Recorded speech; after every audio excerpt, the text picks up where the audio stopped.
back again here at the ranges down in Miami, Florida. Tony Sentmanat here, Director of Training from RealWorld Tactical. And I have a big treat for you guys today. I have Tu from Ronin Tactics. If you guys don't know who this guy is, he's a certified badass, all right? One of the leading firearms instructors in today's tactical industry. He came this week, all right, to a collaboration class with me and also do some training with me. As you guys will know, I love to bring individuals with different backgrounds on my channel so you guys see the different aspects and the different elements everybody brings to the table. I always tell you there's 1,000 ways to skin a cat, okay? I am no master at nothing. I am the jack of all trades, and I like to be tested and challenged with every individual and all of their knowledge and experience. All right, with that said, Tu, could you give us a quick background on what you've been doing for the last 20 years? Oh, nice. Hey guys, Tu Lam. Thanks, Tony, for inviting me out here, brother. In Miami, so great weather here. As you can see, I'm sweating, and he's sweating. So a little bit about myself. 23 years special operations. I started off with the long-range reconnaissance teams, to the Lerch teams. At 20, I started moving into the A teams, the Special Forces Green Beret. So I serve amongst different assignments within SOF, Special Operations Community. And then I left after 23 years to start my own company called Ronin Tactics, which I train military, law enforcement, and law-abiding citizens. So, quick question. Now, when you say Green Beret, some may not know, that's Army. Yes. So you were your branch was Army. That's right. Okay, just for the case you guys were wondering. Okay, so he did Army Special Operations for 23 years. Just a quick recap. How many tours did you do to Afghanistan, or just how many tours total? Say what, 10, 12? I think you told me maybe 15 even.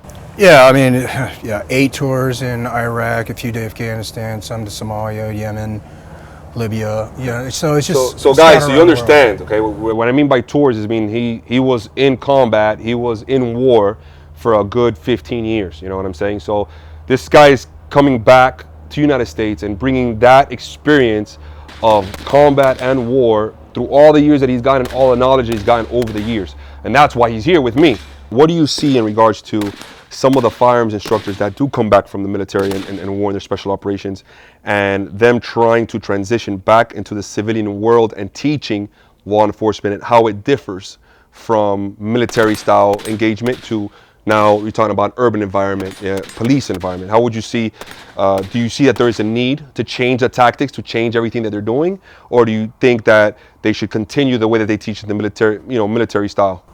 No, I definitely think that the military, having fought the global war, they have experienced a lot, so they need to take some of that institutional knowledge and give it back to the law enforcement. The thing is, you just can't take the rules and engagements we have overseas and define that as, hey, this is the new SOP, standard operation procedures, for law enforcement, because they have different rules of engagement. Correct. They're more in a permissive environment versus a non-permissive environment like Iraq or Afghanistan and some of the areas that I worked in.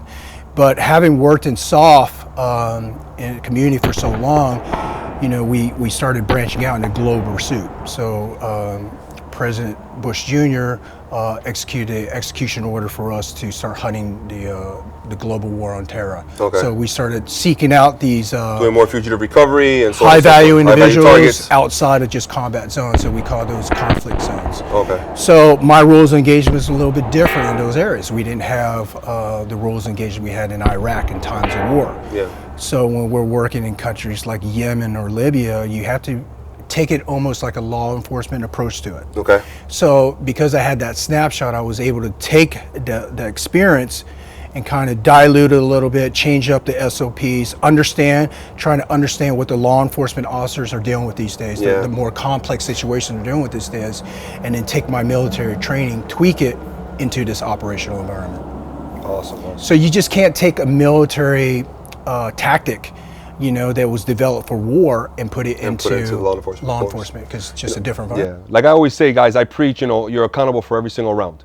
You know what I mean? And here I teach, as you guys know, as I teach law enforcement and law-abiding citizens and military guys as well, I teach for the urban environment. This is what I've been teaching for so many years. So it's good to see how he translates all his knowledge on his experience back over to the urban environment and back over to what we would call law enforcement, where he teaches police and law enforcement.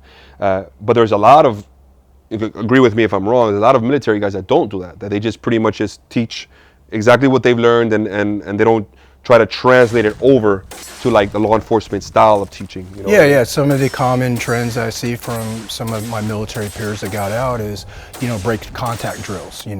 We usually dominate the battlefield by providing suppressive fire. Right? You win the firefight by providing suppressive fire.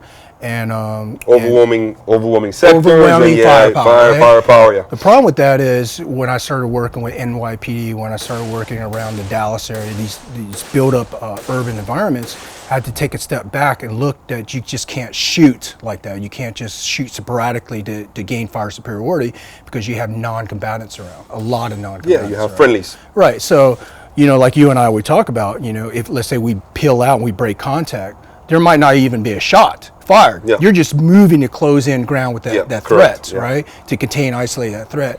The military, when they make contact, I mean, they're blazing. They're just, Right, they're blazing. They're trying to provide suppressive fire. They're trying to win dominance on the situation. They're trying to control the situation. And sometimes that method doesn't work here in a permissive environment.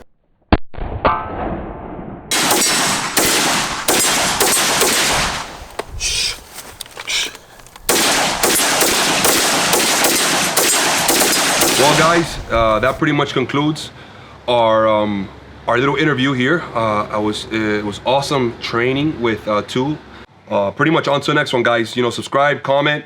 Any comments you have, let us know whether you liked the video or not, and then we go from there.